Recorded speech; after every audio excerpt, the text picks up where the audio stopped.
Hello everyone, let's do a simple problem based on mesh analysis. Okay, so first we will begin this session with a simple circuit and this is a DC circuit because all the passive elements are all resistors over here. So all the voltages and current inside the circuit will become constant. They are all DC voltages and DC currents, right? All of them are constant. So in this circuit there are three meshes, and here for each mesh I'm going to mark I1, I2 and I3, and all of them are marked in the same direction, clockwise direction. Okay, so one thing about this mesh analysis is that since I have marked I1, I2 and I3 in this way, so now I can tell the name of the current in each and every branch, right? For example, the current through this branch is I1, and according to your assumed direction it flows from left to right. Okay, so that is one, and this is the current through this 2 ohm resistor is I2, the current through this resistor is I3, right? Through this 10 ohm resistor is I3, the current generated by this 10 volt is I1, the current through this branch, through this voltage source is I3, right? The current through this branch is I2, right? And the current through this branch is I1 minus I2, right? Because there is a current flowing downwards I1, and there's also another current flowing upwards, that is I2. Therefore, these two current are negating each other, right? Negating each other or cancelling each other. So therefore, it will be I1 minus I2. Over here also, there's a current in this branch, there's a current I2 flowing downwards, and there's current I3 flowing upwards. Therefore, the current through this resistor is I2 minus I3. Okay. Oh, and one more thing also, your answer, so sometimes even if you have assumed the direction should be from left to right or from top to bottom, sometimes in reality it may be different. So how do you understand this? That only thing difference is that you'll get a minus sign in front of your answer. If you get a negative sign in front of your answer, then it means that the actual direction is different from the one that you have assumed. Alright? For example, here you have assumed that here this is I1, and according to your assumed correct direction, it flows from left to right, right? Clockwise. So this I1 is flowing from left to right. But even if so, suppose if you get the value of I1 as, for example, I1 is equal to minus 0.5 amperes. So what does it mean? It means that the direction of I1 is opposite to the one you have assumed. That means in this branch, even if you have assumed it's left to right, in reality it is from right to left. So that's the only difference, right? The direction will be opposite, or there will be or the sign will be opposite. Over here also, even if sometimes it can be I1 minus I2. If it is I1 minus I2, the direction will be downwards in this branch. If it is I2 minus I1, then the direction will be upwards because I2 is greater, right? So it will be upwards. So that's how we usually understand the direction of the current. But the actual value will be correct. The answer will be correct. Only there will be a change in the sign. Okay. So let me write the equation. So first I'll start this problem by writing the equation of mesh 1. Okay. So equation for mesh 1.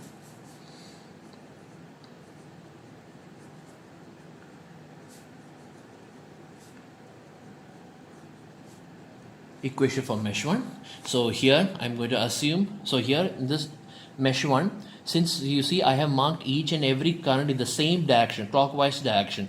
Why? The reason is because if you mark it in the same direction, then whichever current you are writing, for whichever mesh you are writing, that current will be positive.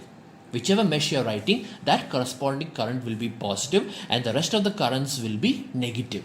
So since in this mesh 1 there are two currents flowing in this mesh, that is, one is I1 and the other one is I2. In this branch I2 is there, right? So therefore there are two currents, I1 and I2. Therefore since this is mesh 1, I1 is considered positive and I2 is considered as negative.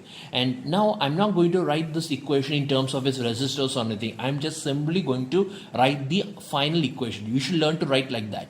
Learn to write the final equation. So how do I write this? First I will see whichever resistors or whichever elements this current touches. So this current touches, right? It goes like this, right? So with this current touches this 6 ohm resistor and this 1 ohm resistor. Right? So therefore 6 plus 1, 7. Therefore the coefficient of I1 is 7. 7 I1. See, that's how I got 7 because it touches these two resistors. Alright.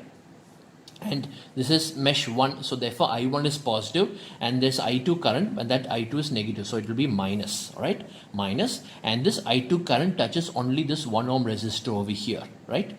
So therefore 1 into I2, so 7I1 minus I2 is equal to, now I am going to write the equation for the voltage sources, and here there is only one voltage source, and that is 10 volt. So should it be plus 10 or should it be minus 10? You should understand that. For that, just simply look at the positive terminal of the battery. Alright, we know that for a battery or for any voltage source, right, this voltage source will be generating current from the positive terminal, right? It generates the current from the positive terminal, right? That's how all the batteries or voltage source works, right? It generates the current from the voltage from the positive terminal and it enters into the negative terminal. Now look over here in this I1, the direction of I1 is in the clockwise. Therefore, in this branch, the direction of current is like this, right? It's flowing from bottom to top. That means this positive terminal is actually generating I1, or this positive terminal is actually supporting the generation of I1. Therefore, this 10 voltage is positive. So 7I1 minus I2. This is the equation for mesh 1. Okay. Likewise, the equation for mesh 2 is, so since this is equation for mesh 2, I2 is positive and I1 and I3 are considered as negative, right? There are three currents flowing this mesh 2, right? Here in this branch there is I1, here in this branch there is I3, and the branch of and the current I2 is flowing through all the resistors, right? So that means in mesh 2, the I1 is touching this 1 ohm resistor, so it will become minus I1, okay? And I2 is positive, so plus, and I2 touches 1 ohm, 2 ohm, 3 ohm. 1 plus 2, 3, 3 plus 3, 6. So it will be plus 6 I2, okay? And then I3 is also negative, and its coefficient is touching only this 3 ohm resistor, so it will become minus 3 I3, okay? This is equal to, there is no voltage source, so this is equal to 0. This is the Kirchhoff's voltage law of mesh 2. Okay, now equation for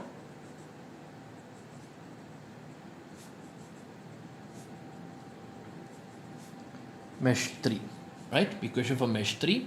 So here, according to mesh 3, there's no I1 in the circuit, right? And there's I2, and I2 is flowing in this branch. So since this is mesh 3, I3 is positive and remaining currents are considered as negative. So I3 is positive. So I2, this current I2 is flowing over here, right? And that is, so it is touching this 3 ohm resistor, so it will become minus 3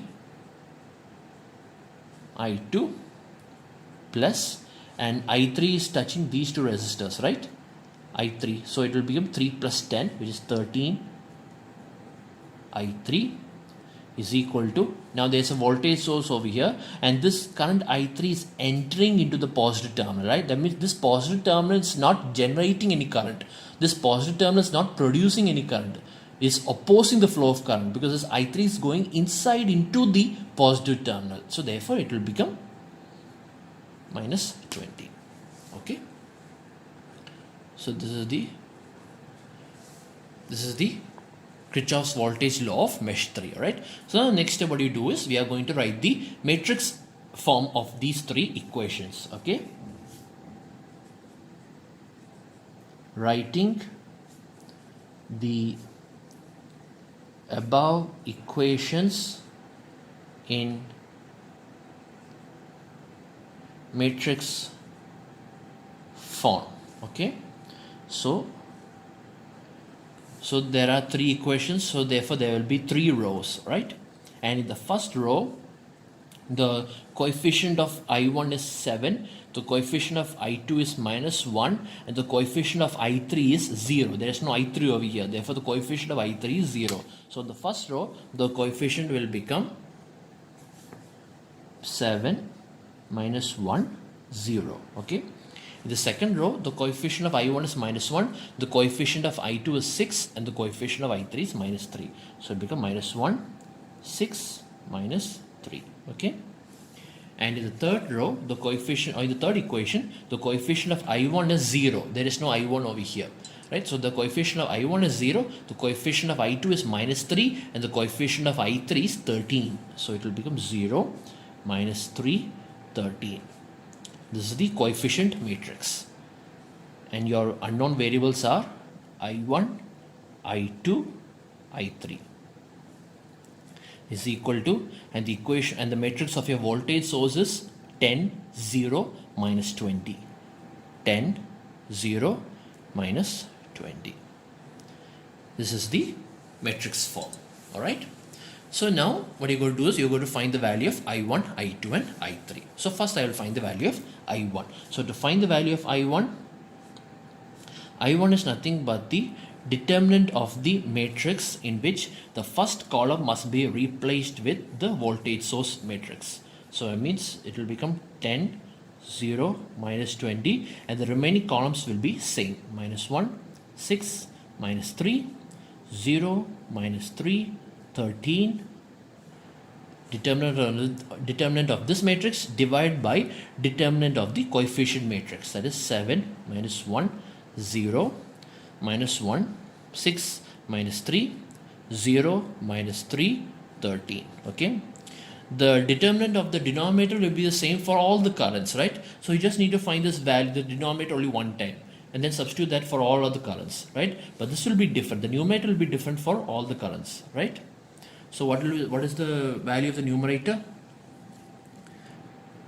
10 into, okay, 6 into 13 is 78, right? 78, and this is 9, so it will become minus 9. Minus 9, okay. Minus of minus is plus 1 into 0 into 13 is 0, and this will become 6, so it will become minus 6, right? It's not minus 20, it's minus 20 over here. Okay, it's minus 20, alright. So it will become minus 60. Minus 60, okay? And here there is no, and 0 into, so there is no use of finding the value over here. So therefore, this is the numerator, okay? And for your denominator, let me see, it will become, over here it is 7 into, and here you have 6 into 13, 78. This is minus 9, okay, plus 1 into, minus of minus is plus 1 into, and here you have minus 13, right? Minus 13. So here you have minus 13. So this is the value you will get. So therefore I1 is, let me see, I1 is equal to, let me see, I1 is 78 minus 9 is 69, I think, I believe, right? 69. So it will become 69, so it will be 690 minus 60 by, and over here it will, here also it will become 69, right? So it will become 7 into 69 minus 13, okay? So which means, let me see, so numerator it will become 630 by, and the denominator is, let me check, it will become 7 into 69, 7 into 69 minus 13, 470. So it is over here, it is 470. So you will get the equation for the current will become, so 630 by 470. So 630 divided by 470. 630 divided by 470 is equal to 1.34. So the answer of this is I1 is 1.34 amperes. Okay. So I found the value of current I1 as 1.34 amperes. Next I'm going to find the value of I2. So I2, so to find the value of I2, we will check the second column must be replaced with your voltage source, and the remaining column is the same, which means the first column is 7 minus 1 0, 7 minus 1 0. The second column is 10 0 minus 20. 10, 0, minus 20. The third column will be the same. 0, minus 3, 30. 0, minus 3, 13. Okay. Divided by, and the denominator will be exactly the same. 7, minus 1, 0, followed by minus 1, 6, minus 3, minus 1, 6, minus 3, and the third column will be 0, minus 3, 13. 0, minus 3, 13. Okay, so this is equal to, so let me see now. So here you have 7 into, okay, this is 60, so it will become minus 60, right, minus 10 into, right, minus 10 into, and this is minus 13, minus 13, minus 0, so minus 10, minus 13. Let me check if it is correct. Okay, so it's correct, right? I hope it's correct, right? Let me see. Yeah, okay. So now, and the denominator you don't have to find again. You already found the value of the denominator is 470, right? So no need to find the value again, right? So this you get this answer. So this is nothing but, let me see, minus 420 plus, minus 420 plus, this is 130, right? 130 by 470, by 470. So which means you will get the answer as, let me say, so which means this is nothing but minus 420 plus 130 divided by 470, right, divided by 470. So you will get minus 0.617 amperes, minus 0.617 amperes. Okay, right. Next is I3. So next I will find the value of I3. Now to find the value of I3, 7 minus 1, 0. The second column also will be the same, minus 1, 6, minus 3, and the third column will be replaced by the voltage source column, 10, 0, minus 20. And the denominator will also be the same. Denominator is 7 minus 1, 0, minus 1, 6, minus 3, 0, minus 3, 13. Okay, and here it will become 7 into, it will become minus 120, minus 120, okay, minus 0, so no need. Then we have plus 1, right, plus 1 into, this is 20, just 20, minus 0, alright, and then we have plus 10 into, plus 10 into, we have 3, just 3, right, just 3 over here.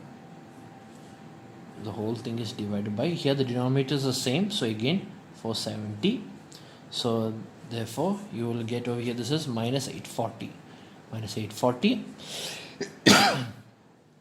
plus 20 plus 30, right? So we have, and this is divided by 470. So you will get the answer as, this is equal to, let me see, so this is equal to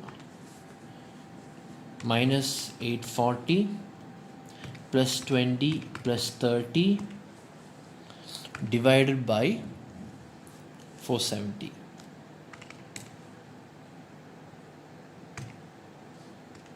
You get minus 1.68, minus 1.68 amperes. Okay, minus 1.68 amperes. So this is the value of the current. Okay, so now we found the value of I1, I2 and I3. So now let's read the question again. Find the current through the 3 ohm resistor. So what is the name of the current that's flowing through the 3 ohm resistor? It is I2 minus I3 or I3 minus I2, whichever it is, because the only difference will be your sign change. It can either be a positive sign or negative sign. That's the only difference. So I'm going to assume it is I2 minus I3. Okay. So find the current through 3 ohm resistor. The current through 3 ohm resistor is I2 minus I3. Therefore, I like that. Current through the 3 ohm resistor is equal to I2 minus I3, which is equal to, and what is the value of I2 is minus 0.617, and the value of I3 is minus 1.68. okay, I2 minus I3. So you will have, this is minus 0.617 plus 1.68, right? So this is nothing but equal to, let me see,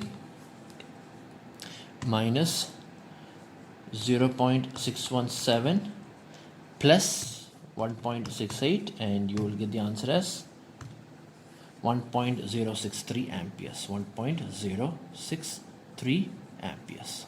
This is the current of flowing through 3 ohm resistor. Okay.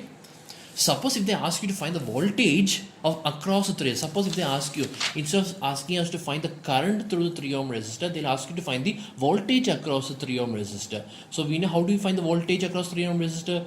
We know that voltage is equal to current into resistor. So whichever answer you are going to get over here, multiply that with the 3 ohm resistor, multiply that with 3. So you will get the voltage across the 3 ohm resistor. Okay, in case if they ask a question like that. Okay.